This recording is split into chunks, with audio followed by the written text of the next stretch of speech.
Itulah kalau kita lihat strategi kempen itu lebih kepada apa tawaran sebenarnya ingin memenangi hati pengundi, dan isu yang berkait dengan tema agama dan bangsa itu kelihatan tenggelam.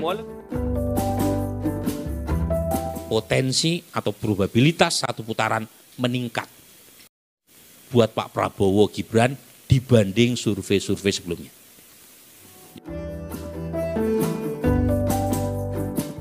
Dunia kini menyoroti Indonesia yang akan menggelar pemilihan umum presiden dan pemilu legislatif pada Rabu 14 Februari 2024. Tentu saja media negara tetangga pun ikut memantaunya, antara lain media Singapura dan Malaysia. Televisi Astro Awani bahkan mengirim tim ke Indonesia untuk meliput langsung pemilu Indonesia. Berikut ini adalah liputan media Singapura dan Malaysia. 2 weeks, Indonesians will pick a new leader to succeed popular President Joko Widodo.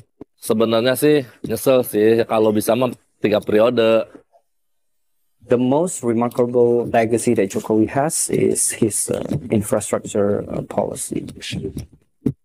But instead of fading from the political stage, President Jokowi could have significant sway over the upcoming elections. Could Jokowi's legacy impact how voters vote? And how will his successor govern? He's not just the kingmaker. He's already the king. The king decides who will be his successor. Teten Rahimi was born and raised in Bandung. The 40-year-old parking attendant is a big fan of President Joko Widodo, popularly known as Jokowi. Karena Pak Jokowi itu seperti pembangunan infrastruktur ya, membuat jalan tol, kereta cepat. Dia kan bisa dibangun sama Pak Jokowi infrastrukturnya.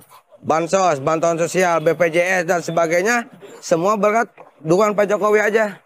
Yang penting basis Pak Jokowi is the best, Pak, kata saya mah, Pak. Like millions of other Indonesians, Teten will cast his ballot on February 14 to choose a new president. He wants someone who can carry on Jokowi's legacy.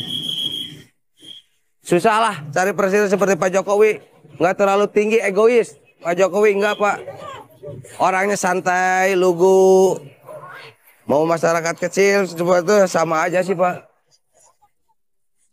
To pick Jokowi's successor, around 200 million eligible voters will cast their ballots in the world's third largest democracy.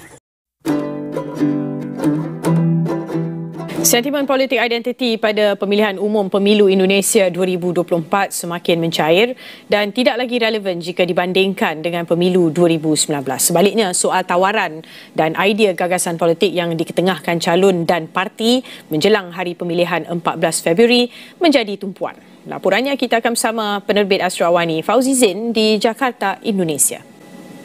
Baik, terima kasih rakan tugas di studio Astro Awani di Bukit Jalil. Benar, hari ini hari keempat untuk saya dan juga Ehsan Yahya berada di Jakarta, Indonesia untuk bawakan kepada anda pilihan raya ataupun pemilihan umum Indonesia pemilu 2024 untuk hari Hishamuddin Bakar, iaitu pengarah eksekutif Ilham Center, yang mana beliau menggariskan ada 5 perkara penting yang perlu kita lihat dalam pilihan raya Indonesia ini. Yang pertamanya melihat kepada proses demokrasi di Indonesia ini mendahului Malaysia, khususnya terkait tentang isu ataupun politik identitas, iaitu politik identiti yang berlaku di Indonesia dahulu tetapi tidak lagi berlaku pada ketika ini pada pemilu 2024 seperti yang disebutkan oleh Hishamuddin Bakar, pengarah eksekutif Ilham Center.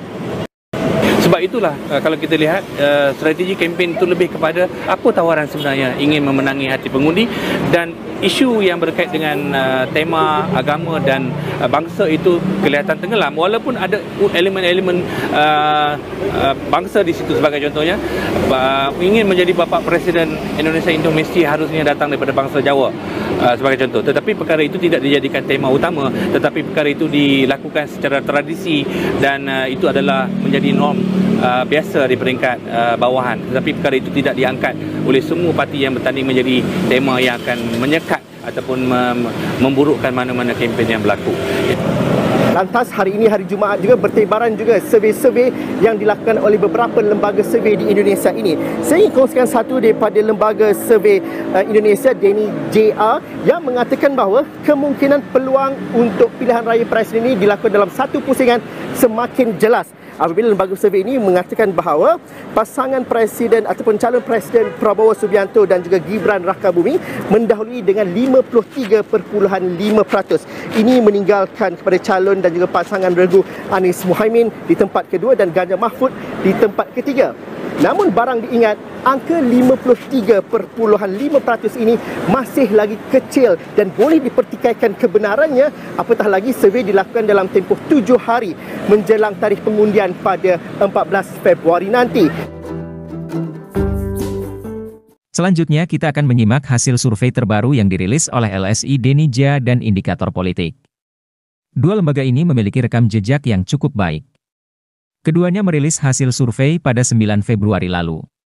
Kesimpulannya hampir sama, yakni semakin besarnya peluang pemilu presiden berlangsung hanya dalam satu putaran. Berikut ini cuplikan rilisnya.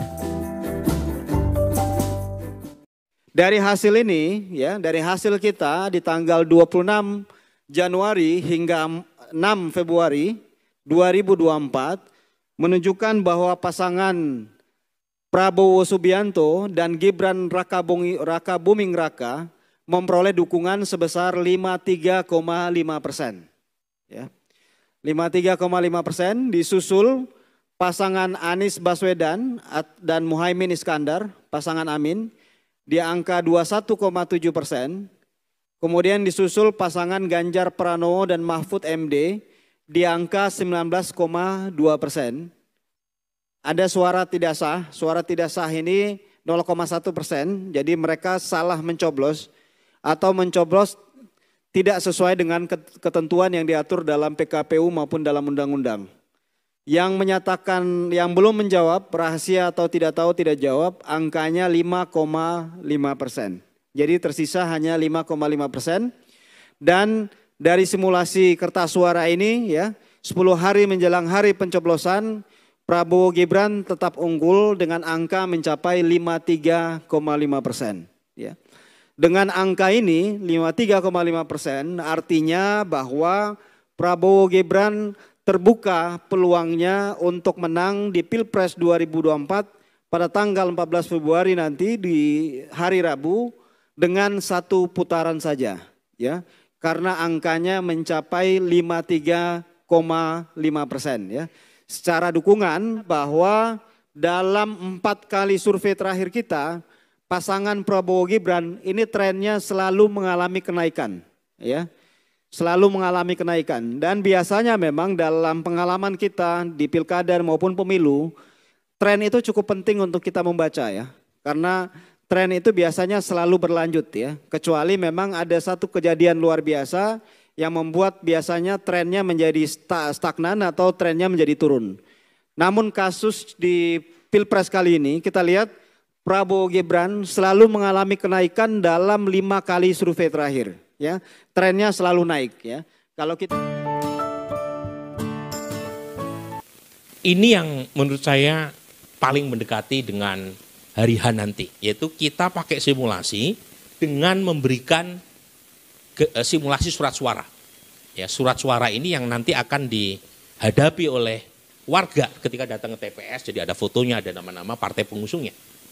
Dan hasilnya Bapak sekalian, kalau kita pakai simulasi surat suara, itu Pak Prabowo Gibran 51,8%, sementara di peringkat kedua itu adalah Anies Muhaimin 24,1%, di peringkat ketiga meskipun selisihnya tidak signifikan secara statistik dengan Mas Anies, itu adalah Ganjar Mahfud MD. Dan masih ada 4,5% pemilih responden kita yang waktu kita survei mengatakan tidak tahu tidak jawab. Mungkin pertanyaan berikutnya adalah, apakah angka 51,8% ini menunjukkan pemilu Rabu depan akan berlangsung satu putaran atau tidak? Nanti kita bisa diskusikan, tetapi yang bisa kami katakan karena masih ada margin of error, secara konservatif masih ada peluang ya, terjadinya 2 putaran.